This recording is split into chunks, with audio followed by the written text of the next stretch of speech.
Hoje, a gente faz uma análise um pouco mais a fundo de um assunto que, olha, tem gerado bastante preocupação, muita discussão mesmo.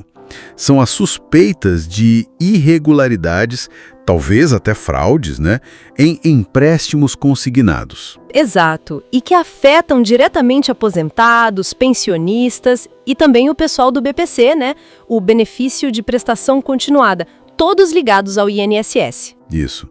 A gente recebeu um material bem detalhado, sabe? Que cobre as investigações que estão rolando e, principalmente, um debate que está pegando fogo sobre quem deveria pagar a conta, né? Quem arca com o prejuízo financeiro se essas fraudes forem comprovadas. Nossa conversa aqui vai se basear nessas informações, de uma fonte que está bem por dentro do caso e inclui também uns pontos bem relevantes de uma entrevista recente do ministro da Previdência Social. Certo. O objetivo é tentar entender a complexidade toda, né? Ver o que está sendo proposto para resolver e onde é que está o nó da questão, sabe? Os pontos de maior briga, de maior discordância. Perfeito. Ok, então vamos lá. Vamos tentar desvendar isso. O ponto de partida são justamente essas investigações focadas nas irregularidades lá no INSS, com um destaque grande para os empréstimos consignados. O que a gente sabe exatamente sobre essas possíveis fraudes? Que tipo de coisa está sob suspeita? Olha, a preocupação maior, o centro da questão, são empréstimos que teriam sido feitos, contratados, sem que o beneficiário soubesse. Sabe? Ou sem que ele tivesse consentido de verdade. Nossa! Imagina só a situação. A pessoa, de repente, vê um desconto lá no benefício dela, todo mês, de um empréstimo que ela, nunca pediu. Que absurdo! Exato. E isso bate direto na renda de um grupo que já é muito vulnerável, né? E olha, não é um caso isolado, é bom lembrar. Teve recentemente todo aquele problema de reembolsos por descontos indevidos de associações, de sindicatos. Ah, sim, eu lembro disso. Que também não tinha autorização clara, né? Justamente. Aquilo já deixou todo mundo mais esperto, mais alerta e levantou umas dúvidas bem sérias sobre a segurança do processo todo de desconto em folha do INSS, sabe? Quer dizer, a fragilidade do sistema já estava meio que exposta, antes mesmo dessa história dos empréstimos ganhar essa força toda. Exatamente. O caso das associações foi, um sinal amarelo bem forte.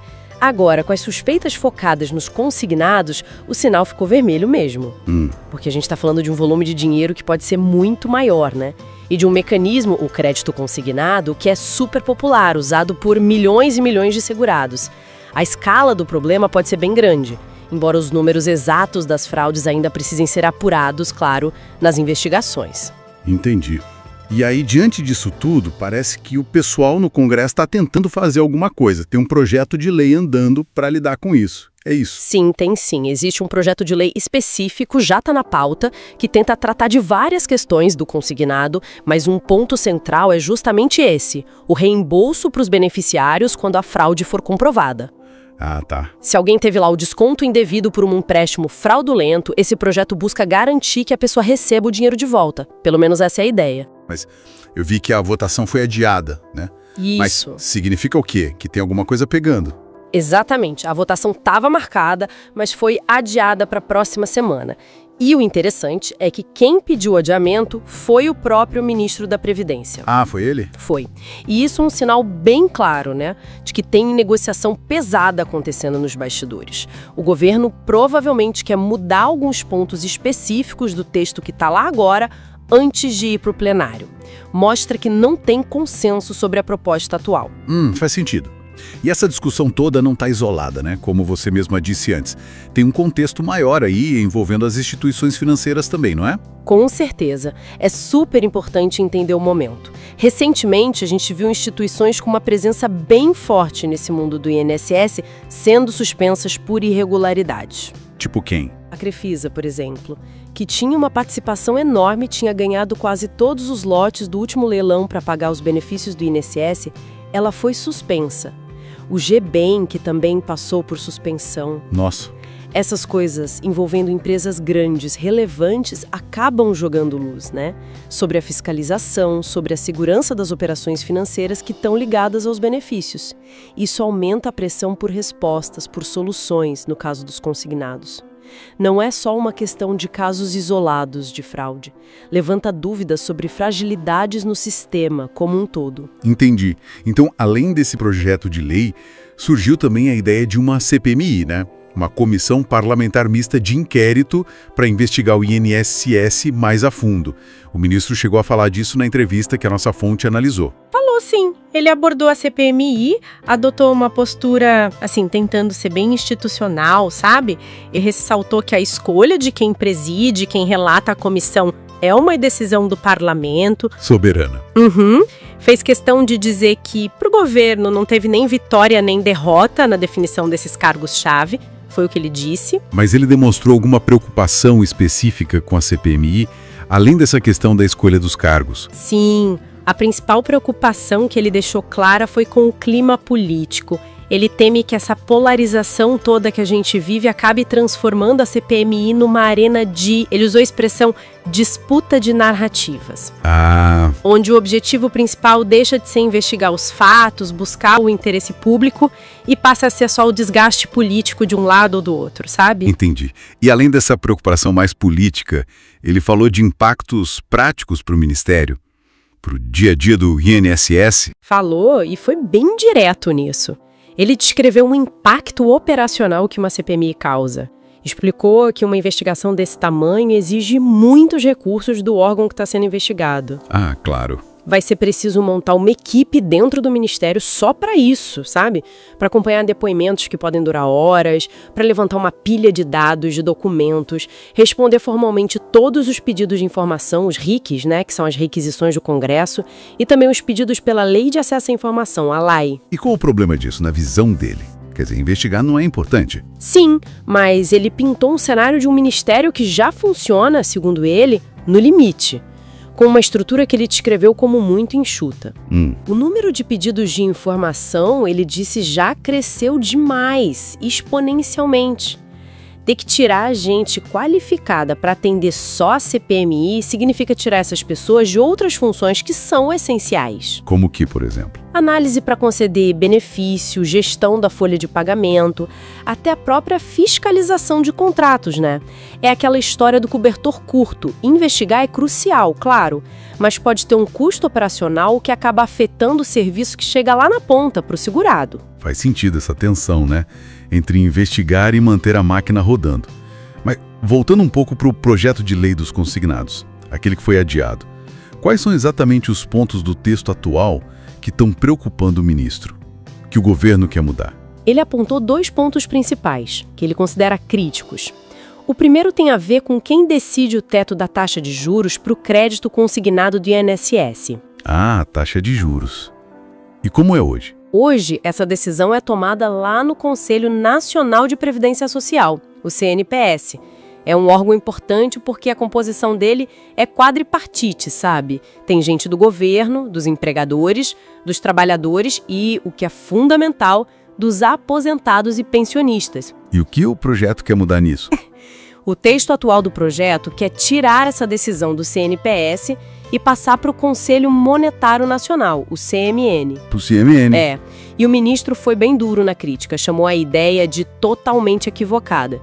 O argumento dele é que o CNPS é o lugar certo para isso, porque junta todo mundo que é diretamente interessado e entende as particularidades da Previdência.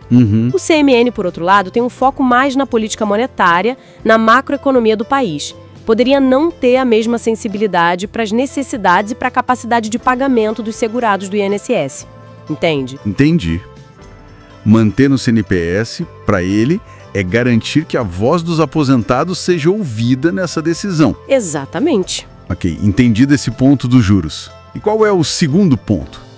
Que parece ser o centro da discórdia mesmo. Esse é, de fato, o ponto mais delicado e que gerou a reação mais forte do ministro. Está lá no artigo 3º do projeto, especificamente no parágrafo 1º. E o que diz esse trecho? Esse trecho, do jeito que está escrito hoje, basicamente diz que o INSS seria o responsável por bancar, por pagar o ressarcimento aos beneficiários caso aconteça um desconto indevido ou uma fraude comprovada no crédito consignado. Espera aí. O INSS pagaria a conta da fraude? Exatamente isso. E a posição do ministro foi assim: taxativa. Ele usou a expressão "não tem nenhum cabimento isso". Forte. Muito. O argumento central dele é bem direto. Quem cometeu a fraude é quem tem que pagar por ela. Ponto. Ou seja, A responsabilidade financeira de devolver o dinheiro que foi descontado indevidamente tem que ser da instituição financeira que deu o empréstimo de forma irregular ou então do correspondente bancário que participou da operação. correspondente bancário, tipo lotérica, essas coisas. Isso, lotérica e supermercados, lojas que atuam em nome dos bancos, muitas vezes são eles que fazem o contrato ali na ponta, né? Entendi. E por que não o INSS? Qual o problema de o INSS assumir esse custo, na visão dele? Para o ministro, jogar essa conta para o INSS significa, na prática, transferir o prejuízo para o Tesouro Nacional, ou seja, para todos nós contribuintes. Ele argumenta que isso seria um péssimo incentivo para os bancos e para os correspondentes melhorarem seus controles de segurança, de prevenção à fraude. Pensa bem, se no final das contas é o INSS que paga, qual o estímulo para o sistema financeiro investir mais em segurança, em evitar que isso aconteça? Essa é a lógica dele. Aqui a coisa fica bem interessante mesmo. Porque a fonte que a gente analisou, quando comentou essa fala do ministro, levanta justamente o outro lado da moeda. O INSS pode simplesmente lavar as mãos e dizer a culpa não é minha. Pois é. Afinal, não é o INSS que tem os dados dos beneficiários, que autoriza o desconto a ser feito lá direto na folha de pagamento. Não é o INSS que contrata a Dataprev para processar esses milhões de descontos todo mês. Exato. E não é o INSS que faz os convênios, que define as regras para os bancos e financeiras poderem oferecer o consignado para os segurados dele. É exatamente essa atenção o coração do debate. De um lado, tem a lógica da responsabilidade direta pelo ato ilegal. Fraudou, paga.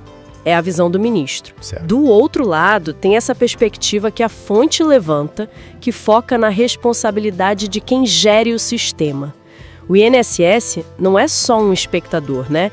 Ele é o dono do processo, o guardião dos dados, quem dita as regras do jogo e quem, no fim das contas, permite que o dinheiro saia do bolso do aposentado.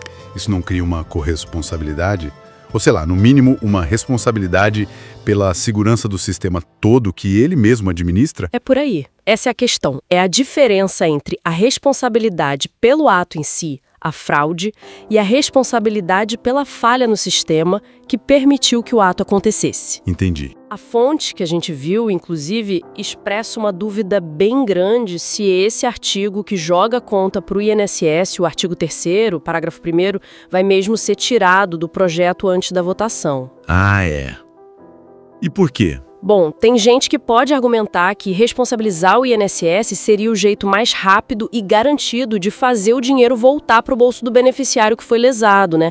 Porque atrás de cada banco, cada correspondente individualmente, poderia ser um processo super demorado, incerto. Talvez exista uma pressão nesse sentido para garantir o reembolso de forma mais ágil. Entendi. Então, juntando as peças, o que a gente tem é um cenário bem complexo, com muitos atores e interesses batendo de frente. Tem os beneficiários que são claramente vulneráveis, sendo alvo dessas fraudes que comem a renda deles. Tem projeto de lei tentando criar um jeito de ressarcir esse pessoal. Mas aí tem essa briga fundamental sobre quem paga a conta. É o Estado, via INSS e Tesouro, ou é o setor financeiro privado? Exato. E, para completar, uma CPMI quase começando, que joga mais pressão política, mais potencial de instabilidade nesse quadro todo. Precisamente. O desafio é achar um equilíbrio que parece muito, muito delicado. Como é que a gente protege de verdade os direitos dos aposentados, dos pensionistas que foram vítimas? Como responsabiliza de um jeito justo e eficaz quem fez ou facilitou a fraude, seja por agir ou por se omitir? E, ao mesmo tempo, como é que a gente gere o dinheiro público com responsabilidade? A decisão sobre quem vai bancar o ressarcimento não é só uma questão de contabilidade, né? Não mesmo. Mas também pode redesenhar os incentivos, as responsabilidades dentro de todo o mercado de crédito consignado para o INSS daqui para frente. Se a conta fica com o INSS, será que isso alivia a pressão para os bancos investirem em segurança? Se fica só com os bancos, será que isso encarece o crédito ou diminui a oferta? São perguntas que ficam no ar. A gente sai dessa análise com essa pergunta central ainda muito forte. quem deve ser financeiramente responsável pelas fraudes nos empréstimos consignados do INSS. A posição do ministro da Previdência é bem clara, né? Fincada na ideia de que o ônus não pode ser do Estado. Sim, muito firme. Mas, por outro lado, os argumentos sobre a responsabilidade que vem junto com o papel do Instituto, como gestor, como autorizador, fiscalizador do sistema todo, esses argumentos também são muito relevantes, difíceis de ignorar. Sem dúvida. A votação do projeto de lei na semana que vem, se acontecer mesmo, vai ser um termômetro importante. Vai ser a hora de ver como o legislativo vai tentar resolver essa equação tão tensa. Certo. A solução que for adotada ali, seja qual for, vai indicar o caminho que o país quer seguir para lidar com esse problema no curto e médio prazo, tentando equilibrar a proteção do cidadão, a responsabilidade das empresas e a gestão fiscal. E talvez, para ir além dessa discussão de quem paga o prejuízo depois que ele já aconteceu, fica uma reflexão final, né? Algo que a nossa fonte não entrou tão a fundo, mas que parece essencial. E a prevenção. Ah, sim. O foco talvez devesse ser muito mais intenso em como evitar que essas fraudes aconteçam, para começo de conversa. Com certeza. Essa é, no fim das contas, a discussão mais importante a longo prazo. O que pode ser feito para fortalecer as barreiras contra a fraude? A gente está falando de investir mais em quê? Em tecnologia, Talvez. biometria, reconhecimento facial para liberar a operação, Pode ser. controles internos mais rigorosos, auditorias mais frequentes, tanto no INSS quanto nos bancos, regras mais claras e fiscalização mais efetiva em cima dos correspondentes bancários, que muitas vezes são a porta de entrada para a fraude. Talvez até campanhas de educação financeira para os próprios beneficiários, para eles ficarem mais atentos, né? A prevenção é sempre mais barata financeiramente e, o mais importante, evita o dano, evita o sofrimento para quem é vítima. Fica essa provocação, então. Como é que a gente pode coletivamente, governo, bancos, sociedade, reforçar as trancas da porta, em vez de só ficar debatendo quem vai pagar a conta depois que a casa já foi arrombada? É um desafio enorme, complexo, mas fundamental para a segurança de milhões de brasileiros.